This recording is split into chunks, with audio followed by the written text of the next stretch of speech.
Hi friends, welcome to Archu star vlogs. இன்றைக்கி நம்ம டேஸ்டான ஈஸியான சாம்பார் சாதம் எப்படி செய்யலான்னு பார்க்கலாம். கண்டிப்பாக நம்ம ட்ரை பண்ணி பாருங்கள். இது செய்கிறதுக்கு 2 கப் அரிசி, 1 கப் துவரம்பருப்பு, அரை மணி நேரம் ஊற வச்சு வாஷ் பண்ணி வச்சுருக்கேன். அதை குக்கரில் ஆட் பண்ணிக்கலாம். இதுக்கு தண்ணி அளவு பார்த்திங்கன்னா 1 டம்ளருக்கு 2 டம்ளர் தண்ணி, கூட எக்ஸ்ட்ரா 1 டம்ளர் தண்ணி, இப்படி தான் நான் ஆட் பண்ணியிருக்கேன். இந்த அளவு ஆட் பண்ணால் கரெக்டாக இருக்கும். இதுக்கு மஞ்சள் தூள் 1/4 ஸ்பூன், பெருங்காயத்தூள் 1/4 ஸ்பூன், உப்பு லைட்டாக இந்த சாதத்துக்கு மட்டும் நம்ம சேர்த்துக்கலாம். 4 பல் பூண்டு சேர்த்து 4 விசில் வச்சு எடுத்துக்கலாம். இப்போ இதுக்கு ஒரு பொடி ரெடி பண்ணிக்கலாம். இதுக்கு வாணலில் ஒரு அரை ஸ்பூன் மிளகு, அரை ஸ்பூன் சீரகம், 1/4 ஸ்பூன் வெந்தயம், 1 ஸ்பூன் தனியா, காரத்துக்கு ஏற்ற மாதிரி 4 காஞ்ச மிளகா நான் சேர்த்துருக்கேன்.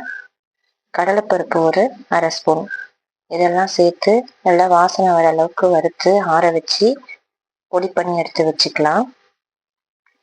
இப்போ வாணலில் எண்ணெய் ஊற்றி கடுகு பொரிஞ்சதுக்கப்புறம் பெருங்காயத்தூள் ஆட் பண்ணிக்கலாம்.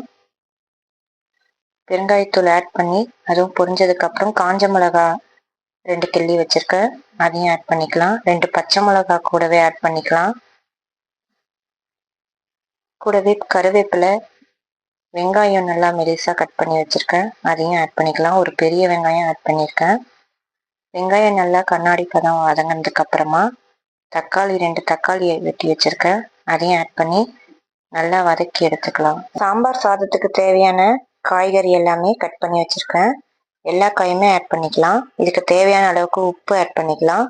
1/4 ஸ்பூன் மஞ்சள் தூள், அரை ஸ்பூன் தனி மிளகாய் தூள், அரை ஸ்பூன் தனியாத்தூள், இதெல்லாம் ஆட் பண்ணி பச்சை வாசனை போகிற அளவுக்கு நல்லா வதக்கணும். வதக்கினதுக்கப்புறமா இந்த காய் நல்லா முழுகிற அளவுக்கு தண்ணி ஊற்றி நல்லா கொதிக்க விடலாம். இது குக்கரில் விசில் வந்துருச்சு, 4 விசில். இப்போ லைட்டாக மேஷ் பண்ணி எடுத்துக்கலாம். இந்த பக்கம் காய் நல்லா கொதித்து வந்திருக்கு வெந்து.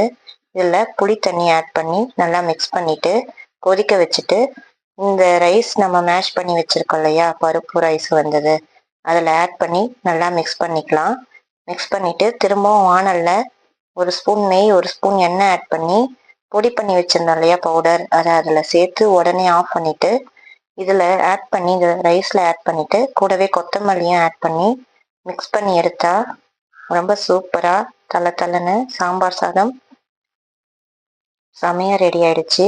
இது என்ன இப்போ தண்ணியாக இருக்குன்னு நினைக்கிறீங்க, இது 10 நிமிஷம் ஆறின உடனே சாப்பிட்ற அளவுக்கு திட்டமாக இருக்கும். கண்டிப்பாக ட்ரை பண்ணி பாருங்கள். பாய்.